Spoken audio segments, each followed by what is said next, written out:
What's up guys, it's Cactus Productions 72 and welcome to this week's edition of Figure Friday. Today we have R2-Q5, at least I think that's the name of this one. Wait, let me double check.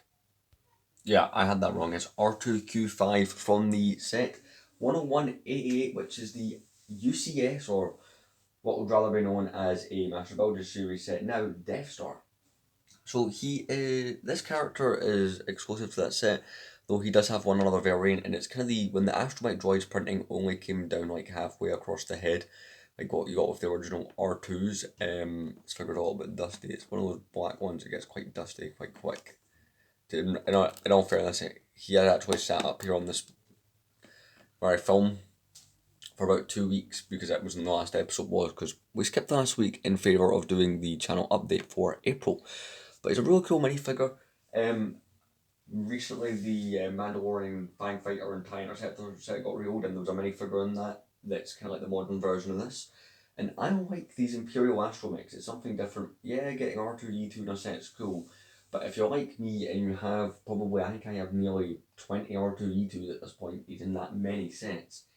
Getting an astromech droid who isn't R2-D2 is very welcome.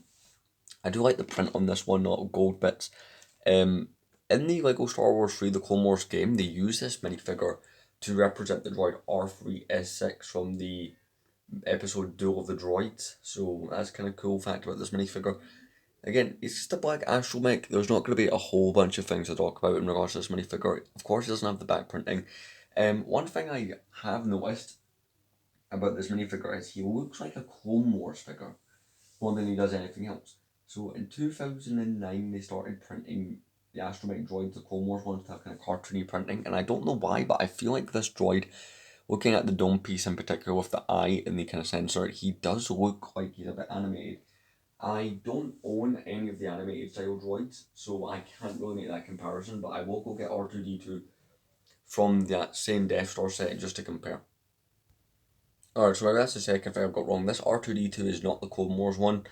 The true Clone Wars R2-D2 came out in the 2009 Anakin's Y-Wing, if you know what droid I'm all about. So, yeah, there we go. But that's just him next to R2-D2, which was also in that Death Star set. Just thought I'd, make that little comparison for you guys. But, yeah, I really do like this minifigure. I would like more Imperial versions of droids, In the TIE Fighter from about 2 years ago, we did get, what I would call basically an Imperial Protocol droid. It's INLA or something like that. He's got one of those funny names.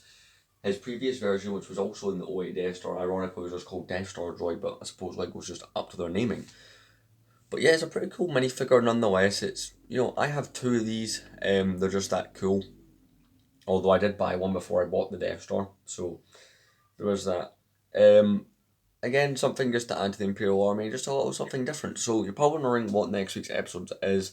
This has been a bit of a short one. Again, there's a minifigure and all what to talk about. They will be short, but I want to try and cover every figure in my collection. And so yeah, let me go get the sheet with the next episode, and you're about to see next week. Yeah, boy oh boy, are you guys in for a treat in the next episode. Move some stuff off there. How professional. Next week we will have a look at the 2012 Jabba the Hutt from the Jabba's Palace set. So that'll be much more fun than this week's episode probably. So yeah, let's move on to the outro. So obviously not a long episode, but these weekly episodes aren't really meant to be like 10-minute long videos. But yeah, this was a kind of fun one to look at. Very cheap minifigure just to add to the Imperial Army. Next week will obviously be a bit more exciting. But yeah, this has been R2-Q5 from the 2008 Death Star. So if you did enjoy this video, thank you very much for watching. The next planned video will be a review on one of the new Indiana Jones sets. I've not decided which one it will be, but it will either be the Lost Tomb or Fighter Plane Chase. So look forward to that review. I've not been a while since I've reviewed a non-Star Wars set. I think November was the last time I done one. So yeah, thank you very much for watching. See you in that video.